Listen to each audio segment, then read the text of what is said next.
Shalom, frères et sœurs. Vous regardez la suite de mon interview sur l'adoration de Frère Branham. Frère Branham, comme vous pouvez remarquer sur cette image-là, c'est notre prophète. Nous le croyons à 100%. Nous croyons que c'est un prophète parce que lorsque quelqu'un prédit quelque chose et que cela arrive à l'accomplissement, c'est là d'où on voit qui est réellement un prophète. Un prophète, c'est la bouche de Dieu. Un prophète, c'est un messager. Nous avons eu les âges de l'Église. Dans chaque âge, Dieu envoie un prophète avec un message précis pour un peuple. Et le prophète, c'est un peuple autour d'un dent. Je ne suis pas un prédicateur, je suis un frère, un croyant du message de Frère Branham. J'aimerais juste donner mon point de vue sur son message et sur les personnes qui adorent Frère Branham. Parce que moi, je ne suis pas de ces personnes-là qui adorent Frère Branham. J'ai des citations, j'ai amené des citations avec moi où je vais partager avec certains frères, je vais vous donner des brochures, des pages de référence. Ça pourra vous aider aussi à parler avec certains frères qui jusqu'à aujourd'hui ont perdu le sens de l'adoration. Ils baptisent au nom de Branham, ils adorent au nom de Branham, ils chantent au nom de Branham. Et ce sont des esprits que moi je ne tolère pas. Ça, je ne pourrais jamais accepter ça, adorer un homme. Nous allons prendre dans la brochure les âmes en prison au paragraphe 127. Frère Branham dit: vous êtes une partie de Dieu. C'est Frère Branham lui-même qui le parle. Il dit: nous sommes une partie de Dieu. Et il dit: et je suis une partie de Dieu, mais je ne suis pas tout Dieu. Ça, c'est Frère Branham qui le dit. Il dit: il est une partie de Dieu et il n'est pas tout Dieu. Ça, c'est déjà un point qui est très clair. Nous prenons aussi la brochure, le lieu d'adoration que Dieu a pourvu.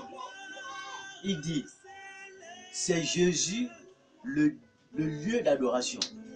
C'est Frère Branham lui-même qui montre le lieu d'adoration où nous devons adorer. Il dit: le lieu d'adoration, c'est en Jésus-Christ. Mais pourquoi les gens se mettent à dire que Frère Branham est le Dieu adorable? Tout simplement parce qu'ils ne comprennent pas. Et quand tu parleras avec eux, ils diront toujours: il faut lire entre les lignes. Ce sont les mêmes brochures que nous lisons. Ce sont les mêmes brochures que nous lisons chaque jour. Pourquoi alors nous ne voyons pas où lui-même il a dit: adorez-moi? C'est un esprit. Et moi je réponds cet esprit ce matin parce que je ne peux pas croire ça et je ne croirai jamais que Frère Branham est un Dieu adorable.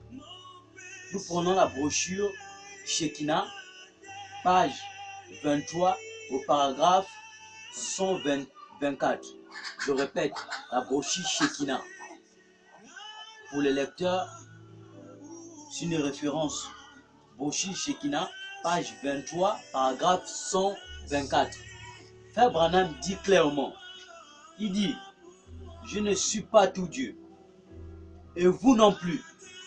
Ce sont des attributs en nous. Lequel est Dieu? Jésus-Christ lui-même. Ça, c'est ce que Frère Branham dit. Il dit: Jésus-Christ lui-même est Dieu. Maintenant, nous allons prendre l'exemple de Babylone. Nous avons vu notre frère Daniel, qui est le type de William Branham, où lorsque on l'a élevé, ils ont fait une statuette. Le roi Nebuchadnezzar a organisé que l'on puisse faire une sculpture sur la personne de Daniel. Et ses frères devaient l'adorer.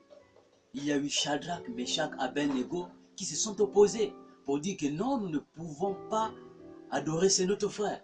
Et c'est le type de frère Branham. Frère Branham est notre frère. Nous ne pouvons pas l'adorer. De la même manière que Shadrach, Meshach, Abednego ont refusé de se prosterner devant la statue De même, nous aussi, nous ne pouvons pas. C'est très bas de nous prosterner et d'adorer un homme. Frère Branham est un homme. Frère Branham est un homme. Et nous le respectons. Maintenant, dans la même brochure, dans la brochure Le lieu d'adoration pourvu par Dieu, oui, le lieu d'adoration que Dieu a pourvu, Frère Branham dit, car il a mis son nom en lui et pour lui. C'est pourquoi tout ce que nous faisons, c'est Frère Branham qui le dit, il dit tout ce que nous faisons en parole, en acte, nous le faisons au nom de Jésus. Il précise, si nous devons prier, si nous devons dire quelque chose, nous devons le demander au nom de Jésus, pas au nom de Branham. C'est Frère Branham lui-même qui parle, il dit, nous devons le demander, tout ce que nous devons demander, nous devons le demander au nom de Jésus, pas au nom de Branham. Il dit, si nous devons prier, si nous devons demander quelque chose, c'est au nom de Jésus. Si nous marchons, nous devons le faire au nom de Jésus. Voici un point que je vais encore lire, qui va certainement scandaliser les adorateurs. C'est un point très percutant, très pertinent. Il précise, il dit, si nous baptisons, nous le faisons au nom de Jésus, pas au nom de Branham. Il demande de baptiser au nom de Jésus, pas à son nom. C'est Frère Branham lui-même qui le parle. Je vous ai donné la référence, le lieu d'adoration que Dieu a pourvu. Vous irez lire et vous verrez que ce que je dis, c'est la vérité. Parce que c'est Frère Branham lui-même qui a parlé ça. Il y a plusieurs brochures. Je vous ai donné la brochure Shekinah. Je vous ai donné la brochure L'adoption, page 173, au paragraphe 107. Il y a plusieurs brochures où Frère Branham lui-même, il refuse que l'on puisse l'adorer. Donc ce n'est pas aujourd'hui que nous allons l'adorer. C'est pour cela, frères et sœurs, je vous exhorte. Ce n'est pas que je suis fâché contre vous. C'est une position que vous avez prise. Mais il faut sortir de cette position-là. Parce que cette position ne recadre pas les sphères chrétiennes. Nous devons être tous unis d'un seul esprit, avoir une seule vision. Nous ne pouvons pas nous combattre entre nous. Parce qu'aujourd'hui, le message est disloqué, est mal parlé. Parce qu'il y a des personnes qui adorent Branham. Et lorsque tu veux parler à quelqu'un de Frère Branham, il te dira, bon, vous adorez Dieu. Vous adorez un homme. Tout ça parce qu'il y a eu des personnes qui se sont fait des chairs, commencer à parler de Frère Branham, à faire jusqu'à faire des montages en parlant de la résurrection de Frère Branham. Il y a un temps de la résurrection, Frère Branham lui-même parle que tout œil le verra. Bon, ces frères-là qui ont vu la résurrection de Frère Branham, pourquoi nous on ne l'a pas vu? Puisque la Bible dit que tout œil le verra. Tout œil verra lorsqu'il y aura la résurrection. Lorsque Jésus était dans la tombe, lorsqu'il s'est ressuscité, il y a eu des résurrections, tous ceux qui étaient dans la tombe, les saints. Ils ont existé. Mais pourquoi nous on ne les revoit pas? C'est parce que ce n'est qu'un pur mensonge. Ne vous devez pas croire à cela. Vous ne devez pas croire à cela, vous devez croire que Frère Branham est un frère. Dieu lui a donné un message, il a apporté un message glorieux. C'est un message que lorsque tu l'écoutes, si tu ne vis pas, c'est toi-même. Mais c'est un message de vie.